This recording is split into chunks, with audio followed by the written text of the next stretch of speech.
지금 1, 2심에서 모두 유죄가 선고되고 형량도 실형이 나왔기 때문에 이제 무죄 주장을 열심히 해보는 수밖에 없긴 해요. 물론 상고심의 어려움은 여러 번 설명드렸고 당연히 쉽지 않아요. 어쨌든 지금 90대 노인의 딸이 제게 사건을 의뢰할지를 망설이고 계신데, 물론 무죄 주장을 열심히 해보겠지만 사건을 좀 끌어서 90대 노인분이 여생 동안 구속되지 않도록 하는 방법도 해드리려 해요. 사실 치매도 심하시고 몸도 여기저기 편찮으신 곳이 많아서 구속기간 6개월을 감당하기에는 어려움이 많겠지요. 그리고 상고가 기각되면 차라리 이 할아버지는 어디 숨어 계시는 것이 좋을 수도 있겠어요. 다음에는 이 딸이 아버지를 어디 숨겨놓으면 죄가 되는지 설명드릴게요. 90세 노인의 사기죄 설명드리고 있었는데 이 사건과 범인은닉죄가 좀 관련이 있어서 설명드려 볼게요. 일단 말 그대로 범인은닉죄는 벌금 이상에 해당하는 죄를 범한 자를 은닉 또는 도피하게 하는 경우에 성립되는 범죄예요. 이는 국가의 형사사법기능, 즉 국가의 수사권, 재판권, 형집행권을 방해받지 않게 하려는 데 그 목적이 있어요. 범인은닉의 주체는 범인 이외의 자예요. 즉 자기가 도망가는 것은 범죄가 되지 않아요. 잘 생각해 보시면 물론 옳은 것은 아니지만 죄를 저지르면 도망가고 싶은 것이 인간의 본성이잖아요. 그래서 자신이 도피하는 것은 범죄에 해당하지 않아요.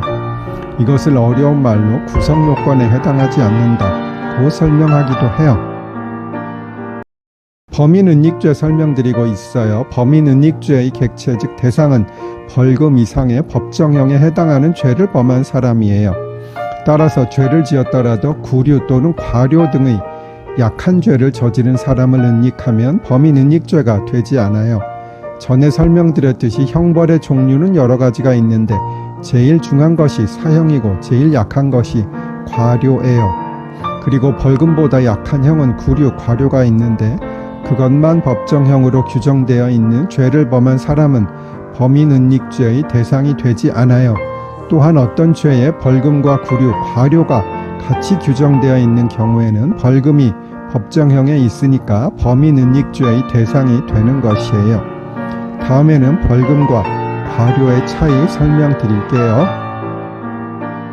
전에도 설명드렸는데 죄를 지어서 국가에 돈을 내야 하는 형벌로는 벌금과 과료가 있어요. 그런데 벌금과 과료는 금액에서 차이가 있는 거예요. 벌금은 5만원 이상, 과료는 5만원 미만이에요.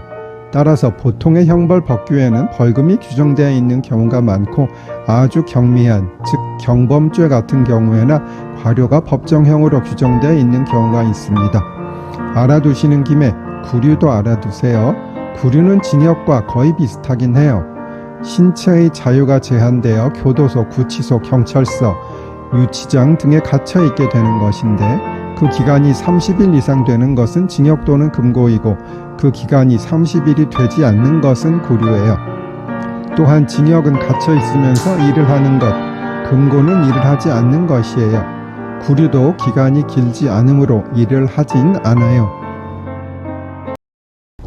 교도소와 구치소는 어떻게 다를까요? 형이 확정되지 않은 사람, 즉 미결수가 갇혀 있는 곳이 구치소이고 형이 확정된 사람, 즉 기결수가 갇혀 있는 곳이 교도소예요. 물론 대도시가 아니면 명칭은 교도소이나 미결수도 같이 수용하는 경우도 없진 않아요. 그리고 유치장은 경찰서 내에 있는데 지난번에 설명드린 구류의 집행을 위해서 갇혀 있게 되는 장소를 말해요. 서울에서 재판받을 때 있게 되는 구치소를 설명드리면 의왕에 있는 서울구치소는 서울중앙이나 서울고등법원에서 재판을 받을 때, 남부구치소는 서울남부나 서부법원에서 재판을 받을 때, 동부구치소는 서울북부나 동부법원에서 재판을 받을 때 있게 됩니다. 저도 한 달에 몇 번씩 구치소에 가곤 한답니다. 다음에는 과일 껍질 설명드릴게요.